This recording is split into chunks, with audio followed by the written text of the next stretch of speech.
ಆತ್ಮೀಯ ಮಾಧ್ಯಮದ ಮಿತ್ರರೇ, ಇವತ್ತು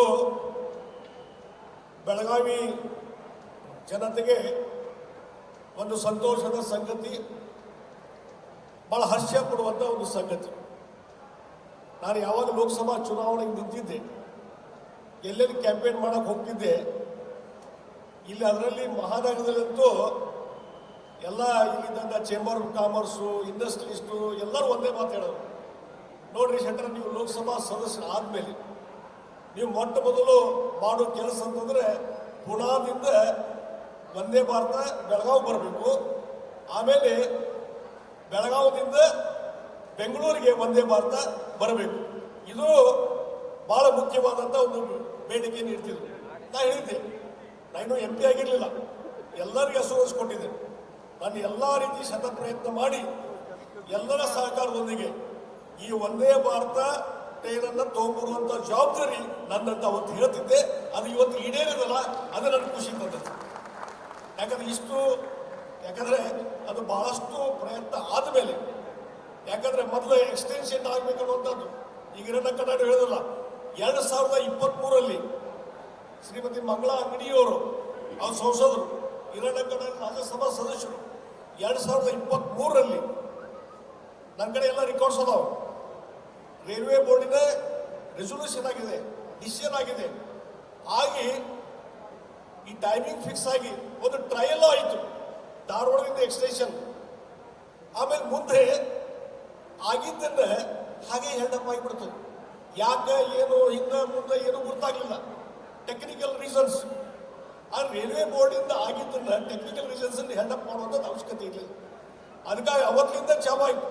ನಾ ಫಸ್ಟ್ ಟೈಮ್ ಲೋಕಸಭಾ ಸದಸ್ಯರಾದ ಮೇಲೆ ನಾ ಮೊಟ್ಟ ಮೊದಲು ರೈಲ್ವೆ ಮಿನಿಸ್ಟರ್ ಅಶ್ವಿನಿ ಅವ್ರನ್ನ ಭೇಟಿಯಾದಾಗ ಇದರ ಫಸ್ಟ್ ಡಿಮಾಂಡ್ ಇಟ್ಟು ನಾನು ಅವಾಗ ಬಂದು ಅಶ್ವಿನಿ ಅವ್ರು ಹೇಳಿದರು, ಇಲ್ಲ ಇಮಿಡಿಯೇಟ್ಲಿ ವಿದಿನ್ 3 months ಪುಣಾದಿಂದ ಬೆಳಗಾವಿಗೆ ವಂದೇ ಭಾರತ ತೊಗೊಂಬರ್ತೀನಿ ಅಂತ ನಂಗೆ ಪ್ರಾಮಿಸ್ ಮಾಡಿದ್ರು. ಅದ್ರ ಪ್ರಕಾರ ಅವರು ಅಶ್ವಿನಿ ನಡ್ಕೊಂಡು ಬರ್ತದ್ರು. ಆಮೇಲೆ ಮುಂದೆ ಇದ್ರ ಬಗ್ಗೆ ಹೇಳಿದಾಗ, ಇಲ್ಲ ಸ್ವಲ್ಪ ಟೆಕ್ನಿಕಲ್ ಸಮಸ್ಯೆ ಇದೆ, ಸ್ವಲ್ಪ ದಿವಸ ತಡೀರಿ, ತಕ್ಷಣ ನಾನು ಏನು ಹೊಡೋದಿಲ್ಲ ಅಂತ. ಆದರೆ ನಾನು ಪ್ರಯತ್ನ ಬಿಡಲಿಲ್ಲ, ಪ್ರಯತ್ನ ಮುಂದುವರೆದಿತ್ತು. ಹಾಗೆ 3-4 ಸಲ ಹೋದ್ವಿ, ಹಿಂಗೆ ನಡೀತಾ ಇತ್ತದು. ಅಲ್ಲಿಂದ ಎಕ್ಸ್ಟೆನ್ಷನ್ ಮಾಡ್ಕೊಂಬರ್ರಿಪ್ಪ, ಈ ಒಂದೇ ಇದು ಬೆಳಗಾವಿದು ನಿಪ್ಪಾಣಿದು ಬೆಳಗಾವಿ ಬಂದು ಬೆಳಗಾವಿಂದ ಧಾರವಾಡಕ್ಕೆ ಹೋದ್ಮೇಲೆ ಧಾರವಾಡದಿಂದ ಬೆಳಗಾವಿದು ಯಾಕೆ ಬರಬಾರ್ದು ಅನ್ನುವಂಥ ಪ್ರಶ್ನೆಯನ್ನ ಇಟ್ಟು ಪ್ರಶ್ನೆ ಅವ್ರಿಗೆ. ಇಷ್ಟಾದ ಮೇಲೂ ಹಾಗೇ ನಡೀತಾ ಇತ್ತು.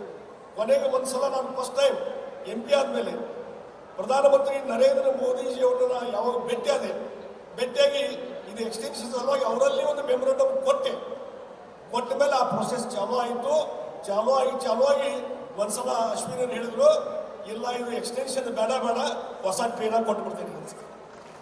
ಹಿಂದೆ ಸುರೇಶ್ ಅಂಗಡಿಯವರು ಯಾವ ರೀತಿ ಆ ರಾಣಿ ಚೆನ್ನಮ್ಮ ಟ್ರೈನ್ ಇತ್ತು, ಅಲ್ಲಿ ಹುಬ್ಳಿಯವ್ರಿಗೆ ಇಲ್ಲಿ ಬೆಳಗಾವಿಗೆ ಗದ್ದ ಟೈಮಿಂಗ್ ಸಲುವಾಗಿ ಅದು ಬೇಡ ಅಂತೇಳಿ ಸುರೇಶ್ ಅಂಗಡಿಯವರು ರೈಲ್ವೆ ಮಿನಿಸ್ಟರ್ ಇದ್ರು.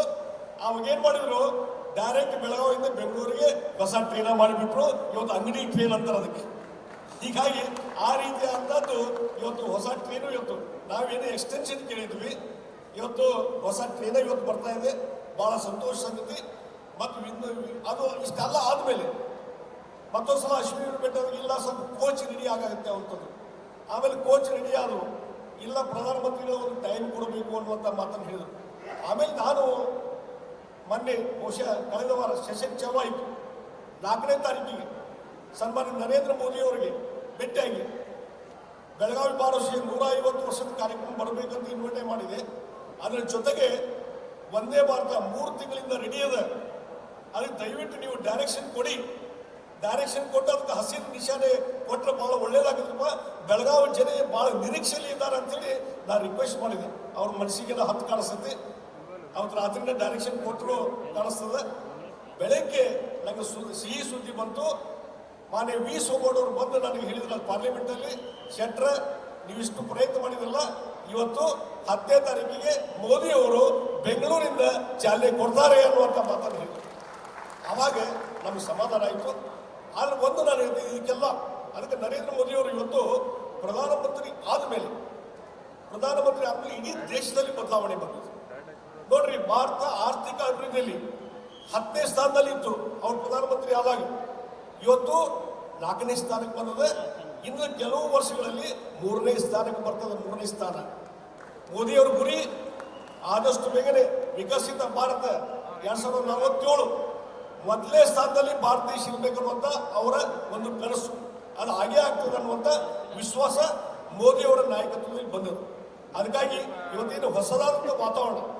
ನಾನು ಅವ್ರ ಬೆಟ್ಟದಾಗ ಹೇಳಿದೆ ನೋಡಿ, ಇಡೀ ದೇಶದಲ್ಲಿ ಜನ ಈ ಒಂದೇ ಭಾರತ ಎಲ್ಲ ಕಡೆ ಬಹಳಷ್ಟು ಜನಪ್ರಿಯ ಆಗ್ತಾ ಇದೆ. ಬಹಳ ಜನರು ಇವತ್ತು ಒಂದೇ ಭಾರತದಲ್ಲಿ ಪ್ರವಾಸ ಮಾಡಬೇಕಂತಿದ್ದಾರೆ. ಇದೊಂದು ಅತ್ಯಂತ ಜನಪ್ರಿಯವಾದಂಥದ್ದು. ಅದಕ್ಕೆ ಎಲ್ಲೆಲ್ಲಿ ಅವಶ್ಯಕತೆ ಇದೆ ಇನ್ನೂ ಹೆಚ್ಚಿನ ರೀತಿಯ ಅವಕಾಶ ಕೊಡಿ ಅನ್ನುವಂಥ ಮಾತನ್ನ ಆ ಸಂದರ್ಭದಲ್ಲಿ ನಾನು ಹೇಳಿದೆ. ಅದ್ರ ತಕ್ಕಂತೆ ಇವತ್ತು ಈ ಒಂದು ಬದಲಾದ ವಾತಾವರಣ. ಮತ್ತು ನಾನು ಹೇಳ್ತೀನಿ, ಇದಕ್ಕಾಗಿ ನಮ್ಮೆಲ್ಲ ಒತ್ತಡ ಇವತ್ತೆಲ್ಲ ನಮ್ಮ ಜನಪ್ರತಿನಿಧಿಗಳು ಇಲ್ಲಿದ್ದಂಥ ಶಾಸಕ ಅಭಯ ಪಾಟೀಲ್ ಇರ್ಬೋದು, ನಮ್ಮ ಜಾರಕಿಹೊಳಿ ಬ್ರದರ್ಸ್ ಇರ್ಬೋದು, ಹಿರಣ್ಣ ಕಡಾಡಿಯವರು ಇರ್ಬೋದು, ನಮ್ಮ ಮಾಜಿ ಶಾಸಕರು ಸಂಜಯ್ ಪಾಟೀಲ್ ಇರ್ಬೋದು, ಬೆನಕೆಯವರು ಇರ್ಬೋದು, ಮತ್ತು ಈ ಭಾಗದ ಎಲ್ಲರೂ ಸಹಿತ ಜನಪ್ರತಿನಿಧಿಗಳು ಅಷ್ಟೇ ಅಲ್ಲ, ನಮ್ಮ ಕೇಂದ್ರದ ಸಚಿವರಾದ ಪ್ರಹ್ಲಾದ್ ಜೋಶಿಯವರು ಸಹಿತ ಬೇರೆ ಬೇರೆ ಹಂತದಲ್ಲಿ ಪ್ರಯತ್ನ ಮಾಡುವಾಗ ಎಲ್ಲ ಕಡೆ CM ಜೊತೆ ಸಭೆ ಮಾಡಿ ಎಲ್ಲರ ಜೊತೆ ಸಹಕಾರ ಮಾಡಿ ಅವರು ಸಹಕಾರ ಕೊಟ್ಟಿದ್ದರಿಂದ ಮತ್ತು ಇಡೀ ಒಂದು ಬೆಳಗಾವಿಯ ಜನತೆ ಆಶೀರ್ವಾದ ಒತ್ತಡ ಇದೆಯಲ್ಲ, ಜನ ಧ್ವನಿ ಅಂತಾರಲ್ಲ, ಜನರ ಮನಸ್ಸಿನಲ್ಲಿ ಇದ್ದುದು ಅದು ಆ ಒಂದು ಬೆಳಗಾವಿ ಜನರ ಒಂದು ಇಚ್ಛಾಶಕ್ತಿ ಏನಿದೆಯಲ್ಲ ಅದಕ್ಕೆ ನಾವು ಸ್ಪಂದನೆ ಮಾಡಿದ್ವಿ ಹೊರತು ಬೇರೆ ಇಲ್ಲ. ಬೆಳಗಾವಿ ಜನತೆ ಇದರಲ್ಲಿ ವಿಜಯಶಾಲಿಯಾಗಿದ್ದಾರೆ. ಹೋರಾಟದ ಮುಖಾಂತರ ಕೆಲವೊಂದು ವಿಚಾರಗಳನ್ನು ಕೆಲವೊಂದು ಯೋಜನೆ ತೆಗೆದುಕೊಳ್ಳುವ ಆ ಹೋರಾಟದ ಮುಖಾಂತರ ಇವತ್ತು ಬೆಳಗಾವಿ ಜನತೆ ತೆಗೆದುಕೊಂಡಿದ್ದಾರೆ. ಯಾವಾಗ ನಮ್ಮ ಮಾಡಿ ಟೀಕಾ ಮಾಡ್ತಿದ್ರು, ಏನ್ರಿ ಯಾವಾಗ ತಗೊಂಡ್ಬರ್ತೀರಿ, ನಾವೇನು ಬೆಳಗಾವಿಯವರು ಸೆಕೆಂಡ್ ಸಿಟಿಜನ್ ಏನ್ರಿ, ಹಿಂಗೆಲ್ಲ ಮಾತಾಡ್ತಿದ್ರು. ಅದಕ್ಕೆ ಒಂದು ಮಾತು ಹೇಳಿದೆ ನೋಡ್ರಿ, ಆ ಒಂದು ಬೆಳಗಾವಿ ಬೆಂಗಳೂರು ಆ ಒಂದೇ ಭಾರತ ತಗೊಂಬರುವಂಥ ಜವಾಬ್ದಾರಿ ನಮ್ಮದು, ತಗೊಂಡು ಬರ್ತೇವೆ ಅನ್ನೋಂಥ ಪ್ರಾಮಿಸ್ ಮಾಡಿದ್ವಿ. ಪ್ರಾಮಿಸ್ ಇವತ್ತು ಈಡೇರಿಸಿದ್ವಿ. ಅದಕ್ಕಾಗಿ ಈ ಟೈಮಿಂಗು ಮತ್ತು ಇನ್ನೂ ಹಲವಾರು ಏನು ವಿಚಾರಗಳಿದಾವಲ್ಲ ಒಂದ್ಸಲ ಸ್ಟಾರ್ಟ್ ಆಗಲಿ.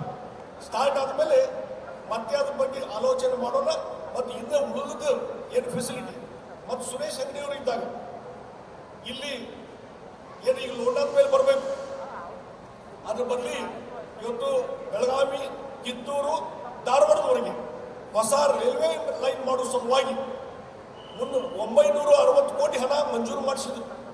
ಆದರೆ ನಾನು MP ಆದಮೇಲೆ ನೋಡ್ತೀನಿ, ಲ್ಯಾಂಡ್ ಅಕ್ವಿಷನ್ 1 ಎಕರೆ ಲ್ಯಾಂಡ್ ಅಕ್ವಿಷನ್ ಆಗಿರಲಿಲ್ಲ.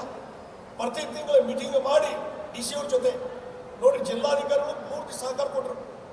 ಒಬ್ಬ ಒಳ್ಳೆಯ ಜಿಲ್ಲಾಧಿಕಾರಿ ಇದ್ದಾರೆ. ಅದಕ್ಕಾಗಿ ನಾವೆಲ್ಲ ಕೆಲಸ ಮಾಡಲಿಕ್ಕೆ ಅನುಕೂಲ ಆಯಿತು. ಹೀಗಾಗಿ ಪ್ರತಿ ತಿಂಗಳ ಮೀಟಿಂಗ್ ಮಾಡಿದ್ರೆ ಇವತ್ತು 1 ಎಕರೆ ಜಮೀನು ಅಕ್ವಾರ ಆಗದೆ ಇದ್ದಂಥದ್ದು ಇವತ್ತು 1200 ಎಕರೆ ಬೆಳಗಾವಿ ಜಿಲ್ಲೆಯಲ್ಲಿ 1200 ಎಕರೆ ಜಮೀನನ್ನು ಅಕ್ವಿಷನ್ ಮಾಡೋ ಸರ್ವೆ ಮತ್ತೊಂದು ಪ್ರಿಲಿಮಿನರಿ ನೋಟಿಫಿಕೇಶನ್ ಫೈನಲ್ ನೋಟಿಫಿಕೇಶನ್ ಆಗಿ ಇನ್ನು ಬಹುಶಃ ಇನ್ನೊಂದು ತಿಂಗಳಲ್ಲಿ ಅವರಿಗೆ ಕಾಂಪೆನ್ಸೇಷನ್ ಕೊಡೋದು ಚಾಲು ಆಗ್ತದೆ. ಬಹುಶಃ ಇನ್ನೊಂದು 3-4 ತಿಂಗಳಲ್ಲಿ ಆ ಒಂದು ಹೊಸ ರೈಲ್ವೆ ಲೈನದ್ದು ಕೆಲಸ ಪ್ರಾರಂಭ ಆಗ್ತದೆ ಅನ್ನುವಂಥ ಮಾತನ್ನ ಈ ಸಂದರ್ಭದಲ್ಲಿ ನಾನು ಸ್ಪಷ್ಟವಾಗಿ ಹೇಳ್ತೇನೆ.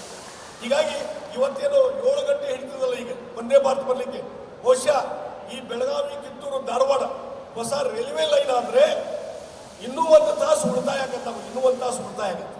ಹೀಗಾಗಿ ಆ ರೀತಿಯಾದಂಥದ್ದು ಮಾಡೋಣ. ಮತ್ತು ಇನ್ನೊಂದು ನಮ್ಮ ಬೇಡಿಕೆಯನ್ನು ಅಶ್ವಿನಿ ಅವರಿಗೆ ಇಟ್ಟಿದ್ದೇನೆ.